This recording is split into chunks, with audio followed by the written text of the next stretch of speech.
Here we are again with another Pokemon manga, and this one is slightly more obscure than the last one, as we skip a few generations all the way to Generation 4.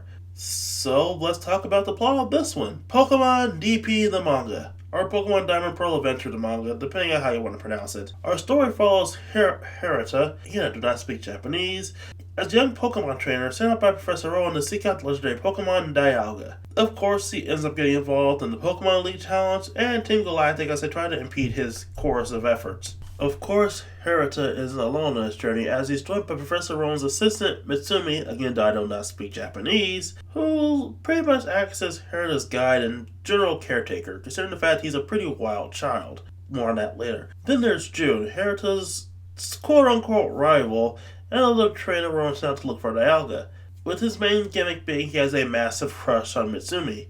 Hell, even a Galactic Grunt gets a bit of character with B2, a Galactic Grunt who's known for having a big swollen butt and a massive hate on for Hirata, due to basically every time the two meet, he ends up getting hit in the butt. Speaking of Hirata, he's, as stated earlier, a wild child, having been raised in the wild outside Professor Owen's lab with wild Pokemon his entire life. His father becomes a big deal towards the end of the manga, but that will call for some spoilers.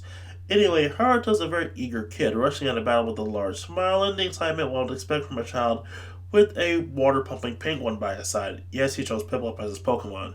Of course, he eventually gets caught up with the Pokemon League, as stated earlier, as well as Team Galactic, as they try to impede his various efforts.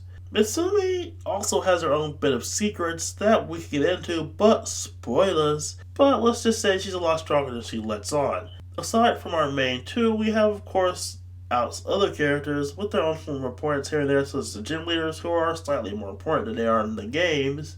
But again, we'll be getting into some more spoilers with them. Anyway, the manga is pretty short, not as short as last week's manga, but still short with only 8 volumes and no official English translation. It's a shame this was never brought over officially, but it's still enjoyable work nonetheless. And while officially I shouldn't be endorsing this, there are always fan translations you can read if you're so inclined. Yeah, this is a very simple but plentiful and enjoyable manga, with the main character that's a pretty good fresh of air, pretty good breath fresh of air if you're tired of Ash's lot. Anyway, we'll be calling this one a day, and see you next time. And yeah, it sounds weird because I have a cold. So, till next time.